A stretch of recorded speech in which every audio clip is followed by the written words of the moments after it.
Okay, well, welcome back, orchestrators, arrangers, composers. We're finishing out the semester talking about, of course, the strings and the string choir, as this textbook likes to refer to them. Okay, let's get into the basics.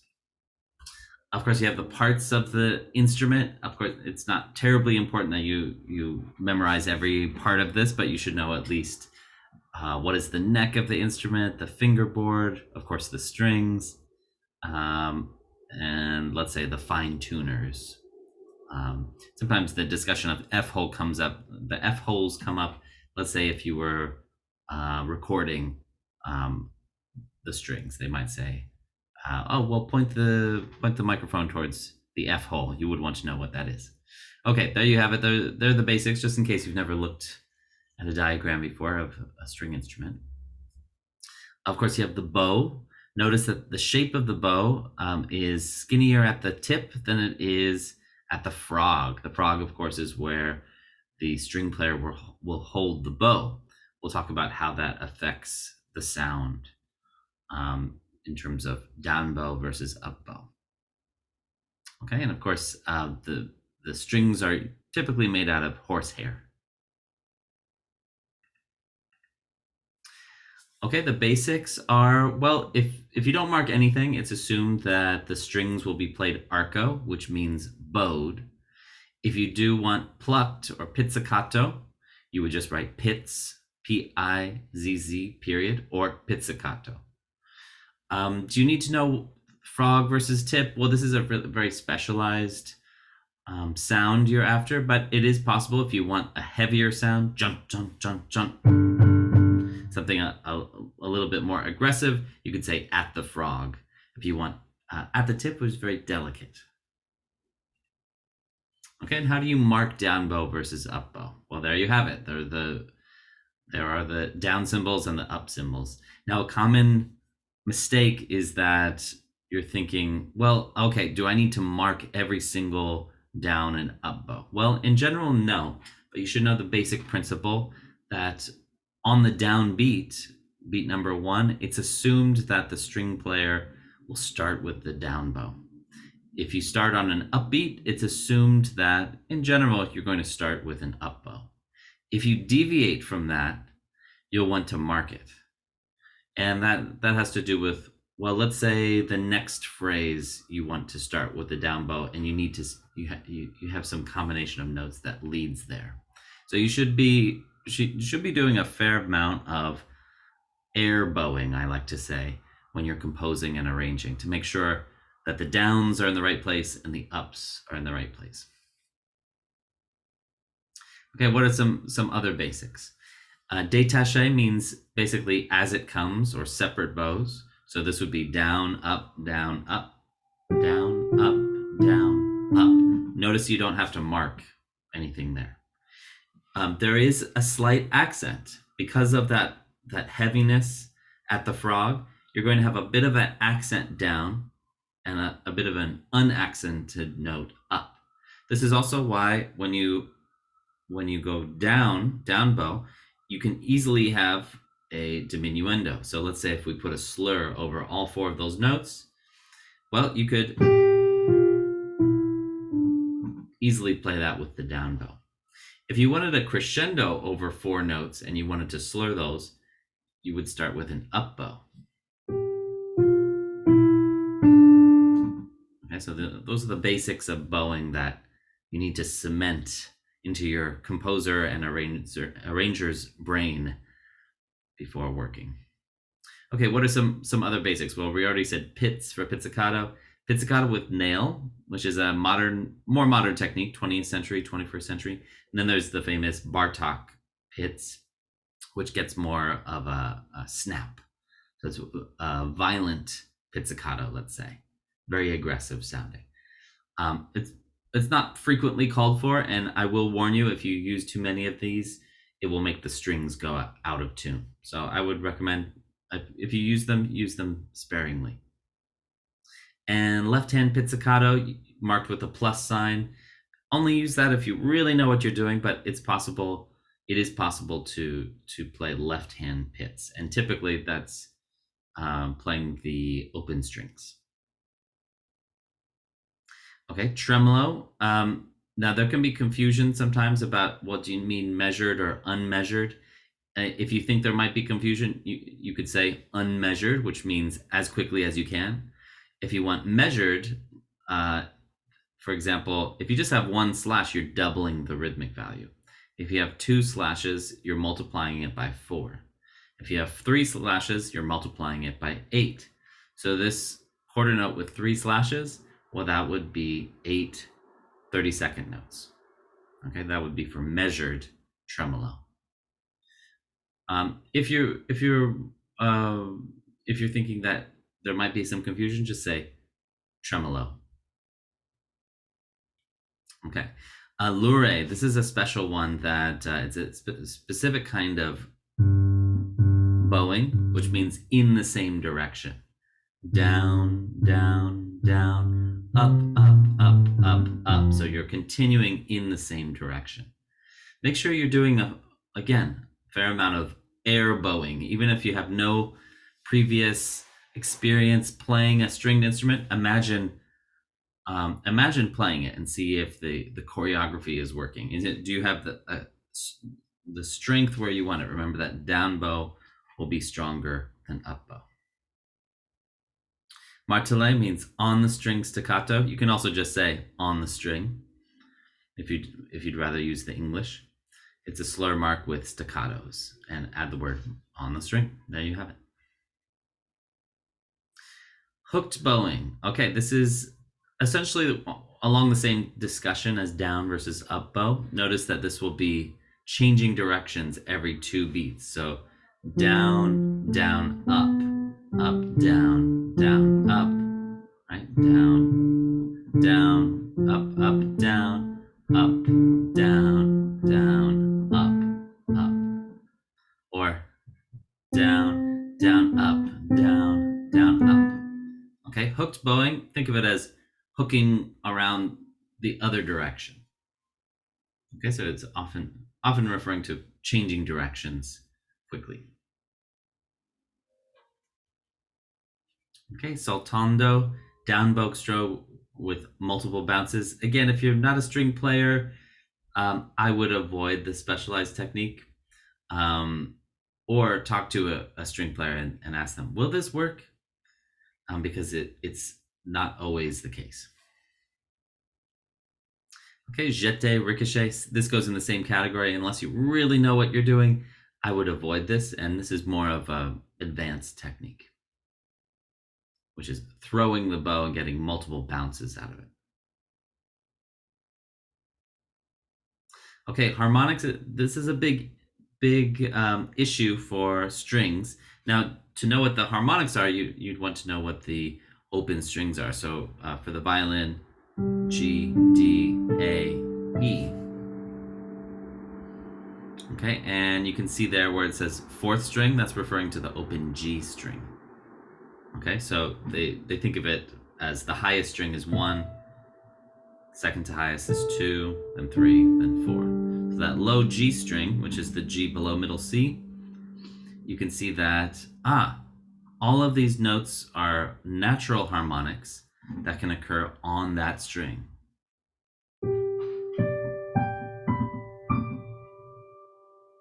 Okay, now there are 2 ways to write that. You can write just with the little circle as shown there. And this means this is how it sounds. This is actually the sounding pitch. On the 3rd string, the D string, again, this is how it sounds. On the 2nd string, the A string, and the E string. Okay, now the other way to write harmonics is by showing where to press. So, or I should say where to hold the finger just lightly over the node. All right, so here we have, okay, on the G string, you play the G string here, which is saying a 4th above the open G, and that's how you're going to get that G. If you're just using open harmonics, which is great, I think those should be used, then I would stick with on the left. If you're going to use false harmonics, which again is kind of a more specialized technique, and I would save that for advanced players, then I would use the notation on the right, which has to do with fingering what would be, let's say, your open string, but it's no longer an open string, and touching lightly with the pinky at the fourth usually. Okay, so we'll demonstrate that in class so you can see what that's like. Okay, so as I just said, the two types of notation: circle means sounding, diamond notation means where you touch to produce that sound. Okay, and artificial harmonics. This is exactly what they look like and what they sound like. So there you have the open G, touch at the C above, and you get 2 octaves up. Now, if you go up a half step, again, you're fingering an A flat, you touch lightly a perfect fourth above, and that results in 2 octaves up from the new fundamental note, which is A flat. All right, if that's too confusing for you, stick with the open harmonics if you want a harmonic sound. Okay, mutes, they can be used. You can also write avec sourdine, mit dampfer, consordina. Of all of these, consord is the more widely used, but you could use with mute or without mute or remove mute. Okay, and of course it will cut down on the sound. Sul ponticello, this is on the bridge. It gets a kind of glassy sound. Sometimes it can be used for interesting, spooky, strange effects. Versus sul tasto, which is on the fingerboard. This means that you're bowing in a different place. To cancel both of those out, you would use the word normale. Okay, colegno means bowing with the wood of the bow. Okay, battuto means hitting, and tratto means to bow. So one is more of a percussive sound, and the other is a almost imperceptible woody kind of sound. Again, we'll demonstrate these in class, so you can have a good demonstration for that. Okay, and use of vibrato, just like in voice, you can call for it, but unlike voice, all string players will be able to either produce it or to not produce it. So they're expected to be able to play non-vibrato or with vibrato, molto vibrato, etc. Scordatura means to retune the instrument. Again, this falls under a specialized technique, but let's say if you really, I've done this myself where I really wanted that F sharp right below the open G. Well, it is possible to retune the instrument. I would not do this often. It would be used, let's say, just for one instrument alone. If you really are missing one note, you can have them retune. Okay, dampened strings. Again, this falls into the same category. Multiple stops. We'll talk about this more, but basically, if you're not a string player, stick with fourths, fifths, or sixths. You don't want to get too small or too big, because then you're getting into a very difficult territory. Okay, it is possible to pizzicato multiple stops, meaning more than one string. And this is sort of like playing guitar, let's say, but it's going to be less resonant than a guitar sound. Okay, you can think of the string choir like SATB, soprano, alto, tenor, bass, when scoring. The string orchestra often has 16 violins, violin ones, 14 violin twos, 12 violas, 10 cellos, 8 double basses. And of course, if you have a smaller orchestra, you'll try to keep something like this ratio. Okay, it is possible to split each section. So here we have the violins being split. How do we do that? Well, we say divisi. Here's divisi in two, And then here's divisi in 3, which means we take the violin ones and we split them in half here, and here we're split in thirds.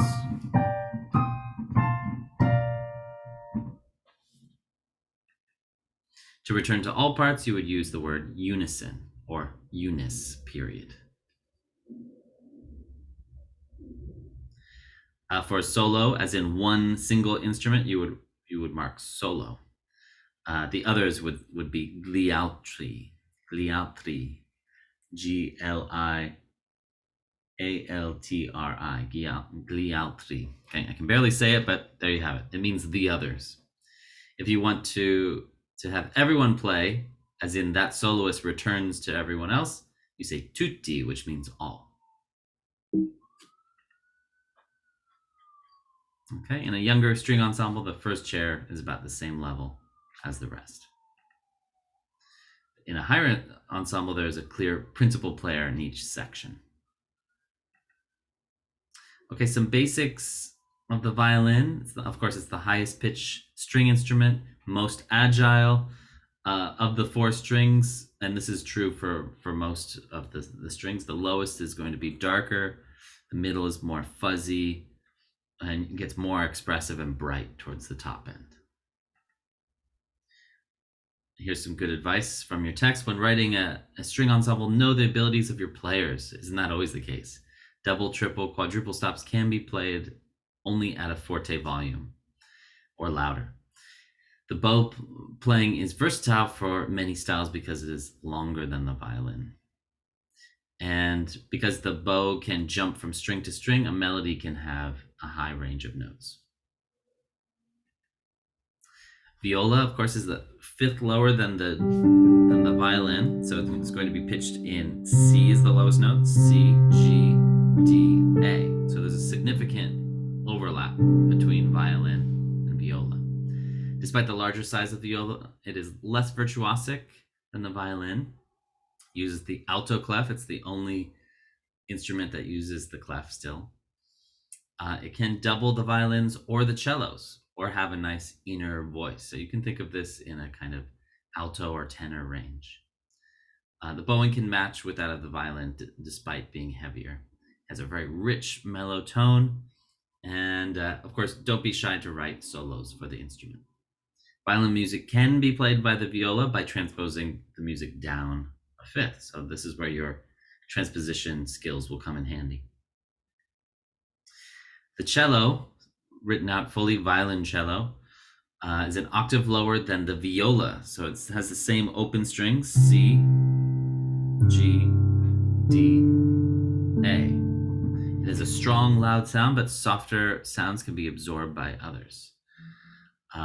Pitches on each string are further away from each other, usually written in bass clef, and of course sometimes that can be changed to they're used to reading in tenor clef, and if you're in the extreme high for an extended period, you can use treble clef. So it is a very rangy instrument. Okay, in terms of technique to play high, they use the thumb. So you place the left-hand thumb on the fingerboard to avoid large. So it's advised to avoid large leaps.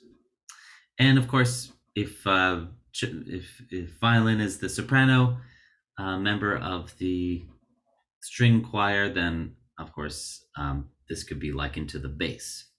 You might be saying, well, wait, what about the bass? Well, the bass is very low. It's outside of the range of the human voice. The bow is light, so it can be as virtuosic as the violin or viola despite the size. And again, double stops, triple stops, quadruple stops, meaning playing more than one string, are easy to play at a forte volume or more. Okay, and lastly, the double bass, which is a descendant of the viol family, has very low strings, E, A, D, G. Notice that these are tuned in fourths, E, A, D, G. Some will have the drop C, meaning an extension that goes down here. We're getting down to the lowest part of the piano. Okay, you should not assume that every bass player has that. This would be more for college and professional ensembles. Okay, the distance between the pitches is larger than that of the other strings. They need to shift more, making it a more cumbersome instrument. So don't expect them to be as virtuosic. Pizzicato, look at that typo. So pizzicato, so can be used to often double or reinforce what's going on in the cellos. Okay, now we're all getting hungry because there's pizza on the screen. Okay, and the bow is shorter and heavier, so changes are more frequent between down and upstrokes.